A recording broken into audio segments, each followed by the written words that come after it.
Hello guys, स्वागत है तुम्हारा आज की एक और न्यू मज़ेदार वीडियो में। इस वीडियो में हम बात करेंगे अक्षय कुमार की न्यू मूवी हाउसफुल 5 के बारे में। यह मूवी बहुत ही चर्चे में चल रही है, तो चलिए तसल्ली से बैठ के इसी मूवी की कहानी समझते हैं। आइए देखते हैं।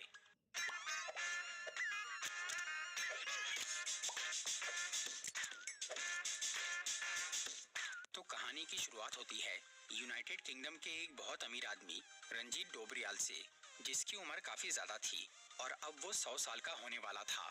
इसलिए इस मौके पर वो अपने प्राइवेट क्रूज पर एक बहुत बड़ी पार्टी रखता है, जहां कई बड़े सेलिब्रिटीज आने वाले थे। लेकिन बर्थडे से एक दिन पहले ही रंजीत की उस क्रूज पर मौत हो जाती है। उस शिप पर रंजीत की कंपनी के बोर्ड ऑफ डायरेक्टर्स मौजूद थे, जिसमें उसका बेटा देव भी शामिल था, जो कि कंपनी का सीईओ था। ये सभी लोग रंजीत की मौत की खबर बाहर नहीं जाने देते और वो बर्थडे पार्टी भी कैंसिल नहीं करते, क्योंकि उससे कंपनी का शेयर मार्केट गिर सकता था। लेकिन अभी सबसे बड़ा सवाल ये था कि कंपनी का मालिक किसे बनाया जाए, क्योंकि देव रंजीत की दूसरी बीवी का बेटा था। इसलिए उसे नया बॉस बनाने से सब लोग कतरा रहे थे। तब वहाँ कंपनी की वकील लूसी को बुलाया जाता है, जो कि सबको बताती है कि रंजीत ने मरने से पहले एक होलोग्राम फिल्म तैयार की थी, जिसमें उसने अपनी वसीयत के बारे में बताया है। उस वीडियो में रंजीत सबको बोलता है कि उसकी पूरी दौलत का हकदार उसका बड़ा बेटा जॉली है, जो कि रंजीत की पहली बीवी का बेटा था। जॉली कई साल पहले घर छोड़कर चला गया था, लेकिन अब वो अपने पिता के 100वें जन्मदिन पर वापस आने वाला था। उस होलोग्राम फिल्म के आखिर में रंजीत ये बोलता है कि अगर जॉली वापस नहीं आया तो उसकी दौलत कंपनी के सभी बोर्ड ऑफ डायरेक्टर्स में बांट दी जाए। ये सुनकर वो सब लोग सोचने लगते हैं कि जॉली वहां नहीं आए और वो पैसा उन्हें मिल जाए। लेकिन बर्थडे वाले दिन जलाबुद्दीन नाम का एक आदमी उस क्रूज पर आता है और वो खुद को जॉली बताता है। उसके साथ जारा नाम की एक लड़की थी, जो कि उसकी बीवी थी। कंपनी के मेंबर्स के पास जॉली की कोई फोटो नहीं थी, लेकिन रंजीत ने उन्हें अपने बेटे की कुछ निशानियां बताई थी, जैसे कि वो लेफ्टी है, उसकी कमर पे जलने का घाव है और उसकी बीवी फॉरेनर है। ये सारी निशानी इस जलाबुद्दीन से मैच हो रही थी, इसलिए सब लोग उसे जॉली मान लेते हैं। पर तभी जलभूषण नाम का एक आदमी और उसकी बीवी शशिकला उस क्रूज पर आते हैं। ये आदमी भी खुद को जॉली बताता है। फिर जूलियस नाम का एक आदमी और उसकी बीवी कांची वहां आते हैं। ये भी जॉली होने का दावा कर रहा था और इन तीनों ही आदमियों के पास वो सारी निशानियां थी जो कि रंजीत ने अपने बेटे के बारे में बताई थी। इसलिए वो सभी जॉली आपस में लड़ने लग जाते हैं और खुद को असली और एक दूसरे को नकली कहते हैं। तब रंजीत का दूसरा बेटा देव सच का पता लगाने के लिए उन तीनों जॉली का डीएनए टेस्ट करने का फैसला करता है और ये काम रंजीत के पर्सनल डॉक्टर अमन जोशी को दिया जाता है, जो कि जलाबुद्दीन, जलभूषण और जूलियस का ब्लड सैंपल ले लेता है, जिसकी रिपोर्ट अगले दिन की सुबह आने वाली थी। लेकिन उससे पहले उस क्रूज पर रंजीत का बर्थडे सेलिब्रेशन होता है, क्योंकि कंपनी के मेंबर्स और इन तीन जॉली के अलावा किसी को ये नहीं मालूम था कि रंजीत मर चुका है। फिर उस पार्टी में आखिरी पास्ता नाम का एक आदमी मजाक मजाक में कुछ लोगों की ड्रिंक्स में मधोशी की दवा मिला देता है, जिसे वो तीन जॉली और उनकी बीवियां पी लेती है। इससे उन्हें नशे का ओवरडोज हो जाता है और वो उल्टी सीधी हरकतें करने लगते हैं। अगले दिन वो तीन आदमी एक दूसरे की बीवियों के साथ सोकर उठते हैं और किसी को भी कुछ भी याद नहीं रहता। इसके अलावा उनके पास दूसरों की कुछ चीजें मौजूद थी, एक गन, कपड़े, फोन, जूते और एक कटी हुई उंगली। इसके बाद सभी जॉली, उनकी बीवियां और कंपनी के मेंबर्स उस क्रूज के हॉल में आते हैं, जहां वो डॉक्टर ने सबको डीएनए रिजल्ट बताने के लिए बुलाया था। लेकिन डॉक्टर वहां नहीं आता, बल्कि अचानक छत से उसकी लाश सबके सामने आकर गिरती है, जिसे देखकर जलाबुद्दीन को याद आता है कि उसने नशे में डॉक्टर की उंगली काटी थी। जूलियस को याद आता है कि उसने डॉक्टर पे वार किया था और जलभूषण ने डॉक्टर को घसीटा था, लेकिन वो तीनों ये बात किसी को नहीं बताते। फिर कंपनी के मेंबर्स एक जॉली के पास डॉक्टर का फोन और उसकी कटी हुई उंगली देख लेते हैं। तब देव बोलता है कि डॉक्टर अमन जोशी ये साबित करने वाला था कि असली और नकली जॉली कौन है, इसलिए उन तीनों या उनकी बीवी में से ही किसी ने डॉक्टर को मारा है। इसकी वजह से देव, जूलियस, जलाबुद्दीन, जलभूषण और उन सब की बीवियों को शिप की जेल में बंद करवा देता है और वो पुलिस को वहां बुलवाता है। तब कंपनी की एक बोर्ड ऑफ डायरेक्टर माया अपने एक्स हस्बैंड बाबा को कॉल करती है, जो कि लंदन का पुलिस वाला था। माया उसे वो मर्डर के बारे में बताकर उस क्रूज पे आने बोलती है, लेकिन बाबा और उसका साथी भिड़ू अभी अभी ही अपनी बेवकूफ़ी की वजह से सस्पेंड हुए थे, पर वो ये बात माया को नहीं बताते और सोचते हैं कि अगर वो उस मर्डर केस को सॉल्व कर दे तो उन्हें उनकी नौकरी वापस मिल जाएगी। इसीलिए वो अपने हेलीकॉप्टर से शिप पे जाने के लिए निकल जाते हैं। दूसरी तरफ शिप की जेल में सभी जॉली आपस में ये कबूल कर लेते हैं कि वो तीनों ही नकली है और पैसों के लालच में ये नाटक कर रहे थे। असल में कुछ टाइम पहले रंजीत ने अपने बेटे जॉली का पता लगाने के लिए जूलियस को वो काम सौंपा था, जो कि एक प्राइवेट डिटेक्टिव है। लेकिन जूलियस ने वो दौलत हासिल करने के लिए खुद ही जॉली बनने का फैसला कर लिया, क्योंकि उसे ये मालूम था कि रंजीत बहुत बीमार है और वो जल्द ही मरने वाला है। इसीलिए उसने जॉली की पहचान के सारे निशान अपने ऊपर ले लिए ताकि वो कंपनी के मेंबर्स को बेवकूफ़ बना सके। और उसने कांची नाम की एक लड़की को अपनी नकली बीवी बनने के लिए कहा, पर कांची असल में जलालुद्दीन की गर्लफ्रेंड थी, जिसने अपने बॉयफ्रेंड को जॉली का सीक्रेट बता दिया। इसकी वजह से जलालुद्दीन को भी लालच आ गया और उसने खुद जॉली बनने का फैसला कर लिया। और क्योंकि कांची जूलियस के साथ जा रही थी, इसलिए जलालुद्दीन ने ज़ारा नाम की एक लड़की को अपना प्लान बताया और उसे अपनी नकली बीवी बनने के लिए कहा। लेकिन ज़ारा जलभूषण की गर्लफ्रेंड थी, जिसने अपने बॉयफ्रेंड को वो बात बता दी। इसलिए जलभूषण ने भी जॉली बनने का सोच लिया और उसने शशिकला को अपनी नकली बीवी बना लिया। इसके बाद जूलियस, जलालुद्दीन और जलभूषण रंजीत के मरने का इंतजार करने लगे और जैसे ही वो खत्म हुआ तब वो तीनों उसके बर्थडे वाले दिन जॉली बनकर क्रूज पे आ गए। लेकिन उन्होंने सोचा नहीं था कि वहाँ 3 तिगाड़ा काम बिगाड़ा हो जाएगा, ऊपर से वो डॉक्टर का मर्डर। इसलिए अब उन्हें ये डर लग रहा था कि पुलिस वहाँ आते ही उनका डीएनए टेस्ट करेंगी और वो तीनों नकली जॉली बनने और मर्डर केस में फंस जाएंगे। तब वो सब लोग किसी तरह उस जेल से बाहर आते हैं और जूलियस, जलभूषण और जलालुद्दीन अपनी गर्लफ्रेंड्स को शिप की लैब में जाकर सारा डीएनए सैंपल डिस्ट्रॉय करने बोलते हैं और वो तीनों रंजीत की लाश को पानी में फेंकने का सोच लेते हैं ताकि बिना उसकी बॉडी के दोबारा कोई डीएनए टेस्ट ना हो पाए और किसी को भी कभी ये पता ही ना चले कि असली जॉली कौन है। फिर ज़ारा, कांची और शशिकला लैब में जाकर वो डीएनए सैंपल फेंक देती है। लेकिन तभी वहाँ पर बेदी नाम का एक बोर्ड ऑफ डायरेक्टर आ जाता है, इसीलिए वो तीनों छुप जाती है।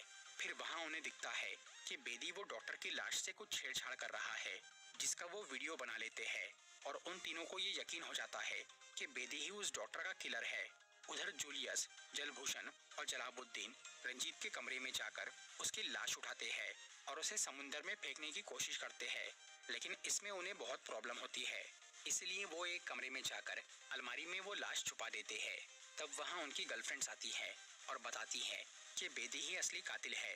फिर जलालुद्दीन, जूलियस और जलभूषण उस अलमारी से लाश निकालकर दोबारा उसे फेंकने की सोचते हैं, पर वो जल्दबाजी में अलमारी का दूसरा साइड खोल लेते हैं, जिसमें से बेदी की लाश निकलती है। लेकिन वो तीनों इस पर ध्यान नहीं देते और वो लाश लेकर नीचे चले जाते हैं। पर तभी वहाँ बाबा और भिड़ू यानी वो 2 पुलिस वाले आ जाते हैं, जिसे वो तीनों बोलते हैं कि बेदी ही किलर है। पर तब उन्हें अपने पास बेदी की लाश दिखती है। इसकी वजह से उन तीनों को फिर से जेल में डाल दिया जाता है और पुलिस उनसे सख्ती से पूछताछ करती है। लेकिन पुलिस को ये समझ में आ जाता है कि उन्होंने कोई मर्डर नहीं किया, इसलिए भिड़ू और बाबा उस क्रूज की छानबीन करते हैं। इससे उन्हें मर्डर की पूरी कहानी समझ में आ जाती है। उस रात किसी ने पहले डॉक्टर की उंगली काटी थी। वो काम जलालुद्दीन ने नशे में किया था, पर वो खूनी नहीं था। उंगली कटने के बाद डॉक्टर अपनी लैब में गया, जहाँ किलर ने उसके मुंह में पीनट ठूस दिए, क्योंकि अमन को पीनट से एलर्जी थी। तब डॉक्टर वहाँ से भागा और वो एलर्जी से मरने ही वाला था। तब जूलियस ने नशे में डॉक्टर के ही एंटी एलर्जी इंजेक्शन से उस पे वार किया। मतलब जूलियस ने डॉक्टर को नहीं मारा, बल्कि वो उसे बचा रहा था। इसके बाद वो किलर वहाँ आया और उसने डॉक्टर को मार दिया। फिर कुछ देर बाद जलभूषण ने नशे में उसकी लाश को घसीटा, पर वो भी खूनी नहीं था।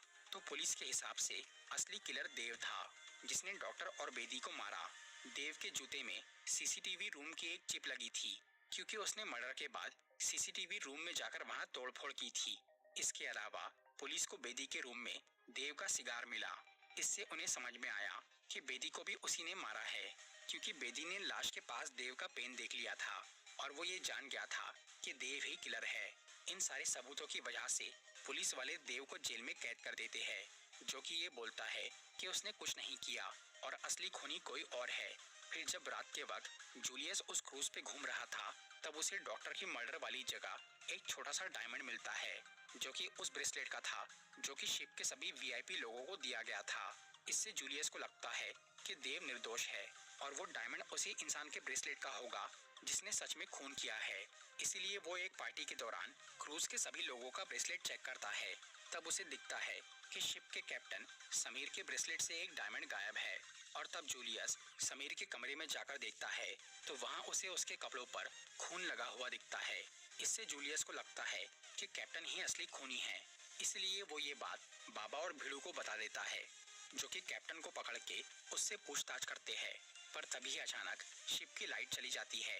तब अंधेरे में सब लोग समीर को ढूंढते हैं, जो कि पुलिस की पकड़ में आ जाता है। लेकिन अब उसके गले पर एक चाकू लगा था और वो मर चुका था। इसलिए सबको पुलिस पे शक होता है। तभी वहाँ दगड़ू नाम का एक आदमी आ जाता है, जो कि बाबा और भिड़ू का सीनियर पुलिस ऑफिसर था और उसी ने उन दोनों को सस्पेंड किया था। दगड़ू वहाँ उनके पास लाश देखकर दोनों को जेल में बंद कर देता है और देव को आज़ाद कर देता है, क्योंकि उसके अंदर होने के बावजूद भी वहाँ एक मर्डर हुआ था, जिससे देव निर्दोष साबित हो गया। फिर दगड़ू सबको बताता है कि कैप्टन समीर खूनी नहीं था, बल्कि उसने डॉक्टर का मर्डर होते हुए देख लिया था, इसलिए असली किलर ने उसे मार दिया। इसके बाद दगड़ू वहाँ रंजीत की लाश के साथ 2 सूटकेस लेकर आता है, जिसमें से एक में उस शिप पे मौजूद सभी लोगों के खिलाफ किसी न किसी जुर्म के सबूत थे, जिससे वो लोग जेल जा सकते थे। इसलिए दगड़ू का ये मानना था कि वो सभी अपराधी है और उनमें से ही किसी एक ने पैसों के लालच में वो मर्डर किए हैं। फिर दगड़ू बोलता है कि उस दूसरे सूटकेस में असली किलर की फोटो है, जिसे वो अगली सुबह सबको दिखाएगा। इसके बाद दगड़ू सोने के लिए चला जाता है और तब जूलियस सबको बोलता है कि दगड़ू उन्हें जेल भिजवा सकता है, इसलिए उनमें से किसी एक को उसी रात उसे मारना होगा ताकि बाकी सब बच जाए। तब आधी रात को एक मास्क वाला आदमी दगड़ू के रूम में घुसता है और सोते हुए ही उस पे चाकू से हमला करता है। फिर वो मास्क उतार के उस दूसरे सूटकेस में देखता है, लेकिन उसमें कोई फोटो नहीं थी, बल्कि एक आईना लगा था जिसमें हमें देव नजर आता है। तभी दगड़ू पीछे से बाहर निकलता है, जो कि जिंदा था, क्योंकि उसने वो बिस्तर में एक पुतला रखा था।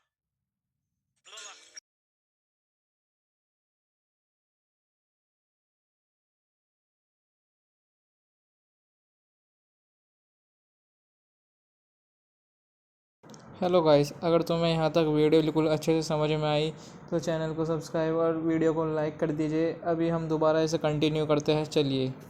फॉलो करना मत भूलना लेकिन। और हम ऐसी और चैनल पे वीडियो डालते रहते हैं अपनी, तो हमें पहले ही सब्सक्राइब कर लीजिए, और जिससे आप लेट ना आए और मूवी के लिए। धन्यवाद।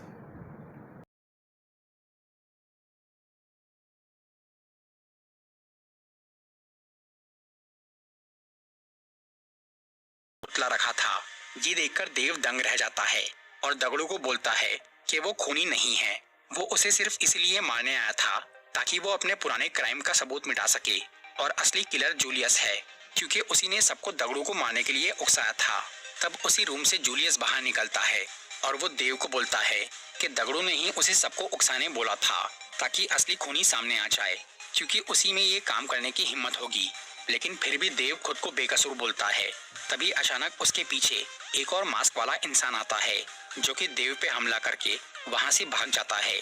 इससे देव मर जाता है और फिर जूलियस उस दूसरे आदमी का पीछा करता है, जो कि गन से उसे मारने की कोशिश करता है। तब बाबा और भिड़ू वहां आकर जूलियस को बचा लेते हैं, क्योंकि दगड़ू ने उन्हें जेल की चाबी दी थी और सही वक्त पर बाहर आने के लिए कहा था। फिर उस आदमी का मास्क निकल जाता है, वो असल में जलभूषण था। दूसरी तरफ दगड़ू के रूम में देव उठ जाता है और उसे मारने की कोशिश करता है, पर दगड़ू उसके वार से बच जाता है, क्योंकि उसे मालूम था कि देव जिंदा है। फिर वो देव को बोलता है कि बाबा और भिड़ू ने उसके खिलाफ सही सबूत जमा किए थे, लेकिन जब कैप्टन का मर्डर हुआ तो इससे दगड़ू समझ गया कि देव का एक पार्टनर भी है, जो कि उसकी मदद कर रहा है। उधर जलभूषण सबको बताता है कि ये सारा प्लान देव का था, जो कि अपना पैसा कंपनी वालों में नहीं बांटना चाहता था। इसीलिए उसने जलभूषण से ये सौदा किया कि वो उसे असली जॉली साबित कर देगा। बदले में उसे आधी दौलत चाहिए, जिसके लिए जलभूषण मान गया। फिर देव ने लैब में जाकर वो ब्लड सैंपल बदलने की कोशिश की ताकि वो जलभूषण को डीएनए टेस्ट में पास करा सके। लेकिन तभी वहाँ डॉक्टर अमन जोशी आ गया, जिसने देव को वो गड़बड़ करते हुए देख लिया, इसलिए वो उसकी पोल खोलने वाला था। तब देव ने पहले उसके मुंह में पीनट भरे और बाद में उसे मार दिया। और क्योंकि बेदी ने डॉक्टर की लाश के पास देव का पेन देख लिया था और वो उससे इस बारे में बहस कर रहा था, इसलिए देव ने उसे भी मार दिया। और क्योंकि कैप्टन समीर ने देव को डॉक्टर का मर्डर करते हुए देखा था और बाद में वो उस ब्रेसलेट की वजह से सच बोलने वाला था, तब देव के पार्टनर जलभूषण ने शिप की लाइट्स ऑफ करके कैप्टन को मार दिया ताकि देव बच जाए और पुलिस फंस जाए। दगड़ू को देव का सच तो पता चल गया था, लेकिन वो उसके साथी के बारे में जानना चाहता था, इसलिए उसने बाबा और भिड़ू को कैद करने का नाटक किया। और अब वो दूसरा किलर सामने आ चुका था जो कि सबको मारने की कोशिश करता है। तब दगड़ू वहां आकर उसे रोक लेता है, लेकिन फिर देव उस शिप का एक बड़ा फैन चालू कर देता है जिसकी तरफ सब लोग खींचने लगते हैं। और अब देव भी उनके बीच आकर फंस गया था और वो सब लोग उस पंखे में जाने से बचना चाह रहे थे। तभी वहां एक अनजान आदमी आकर उस फैन को बंद कर देता है, जिससे सबकी जान बच जाती है। वो आदमी था जलाल, जो कि रंजीत डोबरियाल का असली बेटा जॉली था। वो सबको बोलता है कि उसे अपने बाप का पैसा नहीं चाहिए, क्योंकि उसके पास उससे 2 गुना दौलत है। इसलिए वो रंजीत के पूरे पैसे उस शिप के सभी लोगों में बांट देता है, जिसे सुनकर देव और जलभूषण को बहुत पछतावा होता है, क्योंकि जिस पैसे के लिए उन्होंने इतने मर्डर किए वो सबको आसानी से मिल गया। इस सब के बाद बाबा और भिड़ू को अपनी नौकरी वापस मिल जाती है और उन्हें प्रमोशन भी मिलता है। उधर जूलियस और शशिकला और जलाबुद्दीन और कांची की शादी हो जाती है और ज़ारा असली जॉली से शादी कर लेती है, क्योंकि उसका बॉयफ्रेंड जलभूषण जेल चला गया था। तो ये थी हाउसफुल 5A की कहानी।